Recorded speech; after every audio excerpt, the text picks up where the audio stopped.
တီလာနဲ့ပြည်စုံတဲ့ပုံကိုယ်တွေကိုဘီလူတွေကမကစားကြဘူးလို့ငါယန္တာရှင်မြတ်တည်းရဲ့ထံကနေအဲ့ဒီစကားကိုကြားဘူးတယ်ပေါ့ခုငါရဲ့သားဟာကိုချင်းတီလာနဲ့ပြည်စုံမှလဲကြတယ်ဘီလူတွေကဘာဖြစ်လို့လာပြီးတော့ငါသားနဲ့လာကစားကြတာတော့အဲ့ဒီလိုမျိုးသူကရွတ်ဆိုမြည်တမ်းငိုကြွေးတာအဲ့ဒီချိန်မှာဘီလူမကဟုတ်တယ်တဲ့ယန္တာရှင်မြတ်တည်းပြောတယ်တီလာနဲ့ပြည်စုံတဲ့ပုံကိုဘီလူတွေကမကစားကြဘူးဆိုတာမှန်တယ်ဒါပေမဲ့အခုဒီတင့်ရဲ့သားက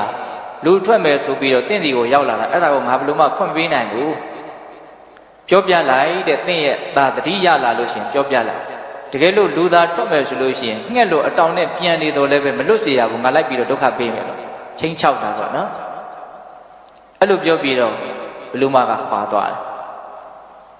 အဲ့ဒါခဏနေတော့ကိုရင်ကတတိရဘေးကလူတွေကလည်းဝိုင်းအောင်ကြည့်နေကြတာပေါ့အိန္ဒိနာချင်းတွေပါလေမေတော်ကြီးကလည်းသူ့ရှင်မှာမျက်ရည်ဆက်လက်နဲ့ငိုးနေတာတွေ့တယ်ပြီးတော့ကိုရင်ကသူ့ကိုဘလူးကူးလို့မေတော်ကြီးငိုးနေတာလို့မသိဘူးသူ့ကိုဘလူးကူးသွားတယ်ဆိုတာလည်းသူမသိဘူးအဲ့ဒါနဲ့